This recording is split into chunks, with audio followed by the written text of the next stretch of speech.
चंद्रमा की कयाद। गांव के पास एक पुराना मंदिर था जो वर्षों से अबैंडन्ड पड़ा हुआ था, लेकिन गांव वालों का कहना था कि उस मंदिर में कोई अदृश्य शक्ति बसी हुई है।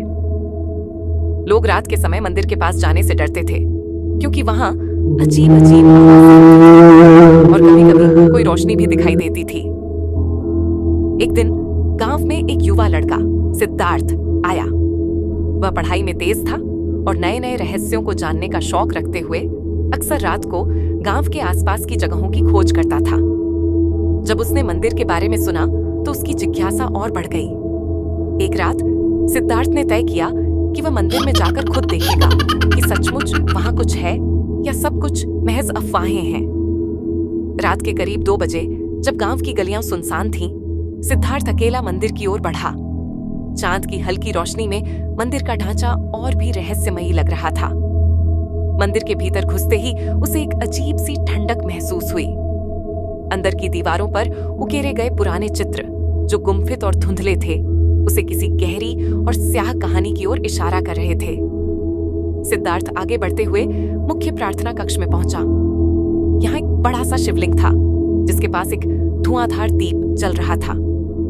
अचानक दीप की लौ मध्यम होने लगी और फिर से तेज हो गई, जैसे किसी ने उसमें कुछ डाला हो।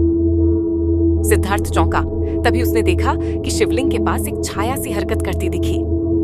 ये कोई सामान्य छाया नहीं थी, बल्कि वह धीरे धीरे आकार ले रही थी। एक आकृति, एक स्त्री की। तुम कौन हो?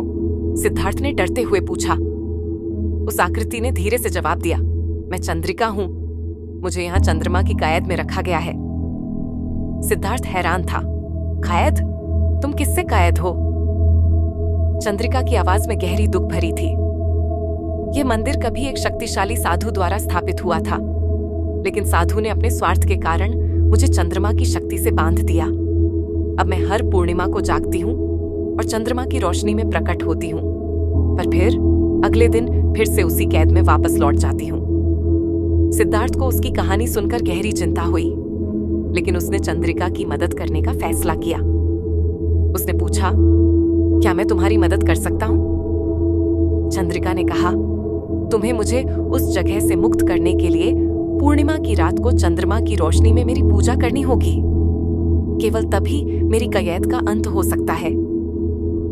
सिद्धार्थ ने अगले पूर्णिमा की रात को मंदिर में पूजा करने का संकल्प लिया।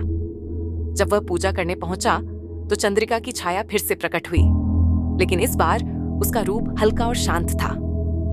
जैसे ही सिद्धार्थ ने पूजा समाप्त की, चंद्रिका की छाया धीरे धीरे चंद्रमा की रोशनी में विलीन हो गई और मंदिर में एक शांति की लहर दौड़ गई।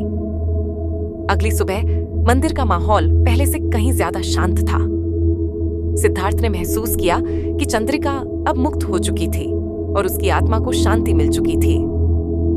वह गांव लौटते हुए सोचता रहा कि कभी-कभी किसी रहस्य का पर्दाफाश करने से एक आत्मा को शांति मिलती है और साथ ही एक नया अध्याय भी शुरू होता है।